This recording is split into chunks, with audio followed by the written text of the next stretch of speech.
CM Revanth Reddy మీడియాతో మాట్లాడుతున్నారు. Live చూద్దాం. దానికి Gautam Adani group of companies కేంద్ర బిందువుగా ఈ చర్చలు కొనసాగుతున్నాయి.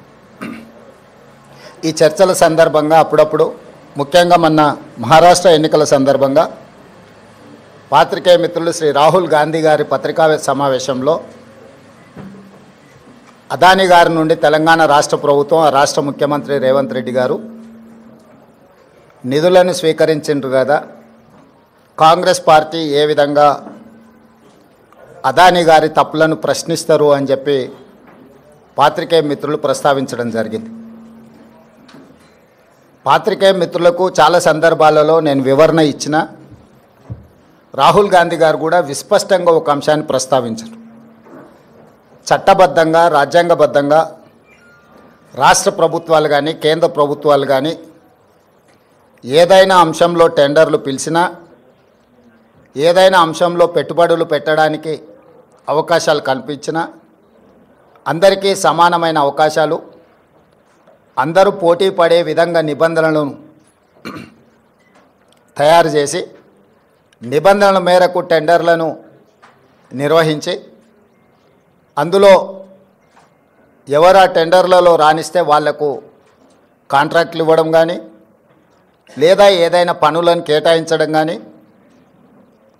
ఏదైనా విషయాలతో అదానీనే కాదు అంబానీ కావచ్చు, టాటా కావచ్చు, బిర్లా కావచ్చు, ఈ దేశంలో ఉండే ఏ సంస్థలకైనా రాజ్యాంగబద్ధమైన రక్షణ ఉంటుంది, వాళ్ళు పెట్టుబడులు పెట్టడానికి అవకాశం ఉంటుందని రాహుల్ గాంధీ గారు వివరించడం జరిగింది. అయినా జర్నలిస్టులు కావచ్చు, రాజకీయ పార్టీలు కావచ్చు, పదే పదే తెలంగాణ రాష్ట్ర ప్రభుత్వానికి ప్రతిష్టాత్మకంగా తెలంగాణ రాష్ట్ర ప్రభుత్వం భావించి ప్రారంభించిన యంగ్ ఇండియా స్కిల్స్ యూనివర్సిటీకి కార్పస్ ఫండ్ కింద రాష్ట్ర ప్రభుత్వం నిధుల స్వీకరణ కోసం చేస్తున్న ప్రయత్నంలో భాగంగా చాలా సంస్థలు ముందుకొచ్చి రాష్ట్ర ప్రభుత్వం ప్రారంభించిన ప్రతిష్టాత్మకమైన యంగ్ ఇండియా స్కిల్స్ యూనివర్సిటీకి నిధులను ఇవ్వడం జరిగింది. దాంట్లో భాగంగానే అదానీ సంస్థ కూడా 100 కోట్ల రూపాయలను కార్పొరేట్ సోషల్ రెస్పాన్సిబిలిటీ కింద తెలంగాణ రాష్ట్ర ప్రభుత్వం ప్రారంభించిన యంగ్ ఇండియా స్కిల్స్ యూనివర్సిటీకి ఇస్తాము అని చెప్పి ఆమోద లేఖ ఇవ్వడం జరిగింది.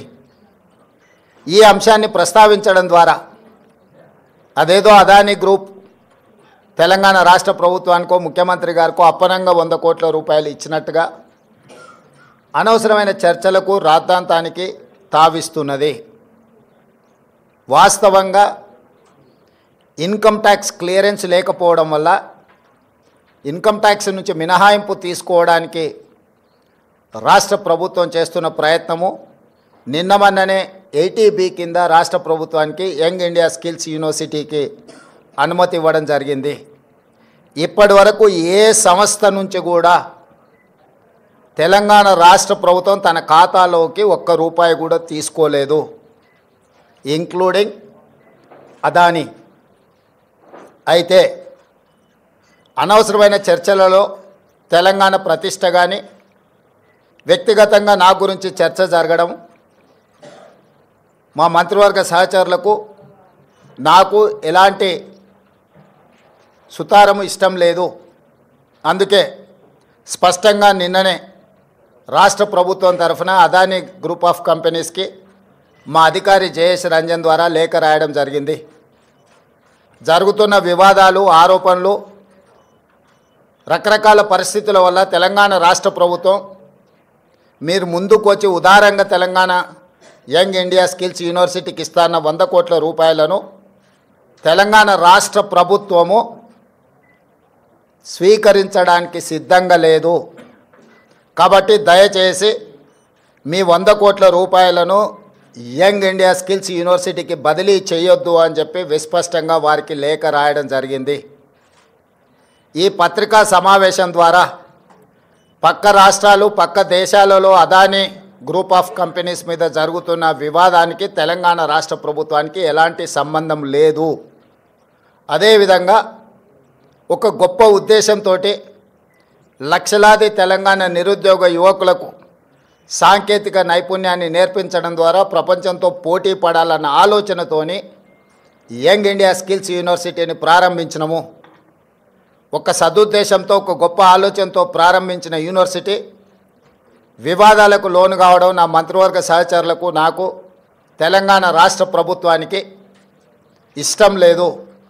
అందుకే తెలంగాణ రాష్ట్ర ప్రభుత్వము అదానీ సంస్థ నుంచి 100 కోట్ల రూపాయలను స్వీకరించకూడదు అని నిర్ణయం తీసుకున్నది. ఈ విషయాన్ని మీడియా మిత్రుల ద్వారా సమాజానికి మేము చెప్పదలుచుకున్నాము. అనవసరమైన వివాదాలలో మా రాష్ట్ర ప్రభుత్వాన్ని, మమ్మల్ని లాగొద్దు అని చెప్పి మీడియా మిత్రులందరికీ కూడా నేను సూచన చేస్తున్నా. రాజకీయ పార్టీలకు కూడా నేను సలహా ఇవ్వదలుచుకున్నా.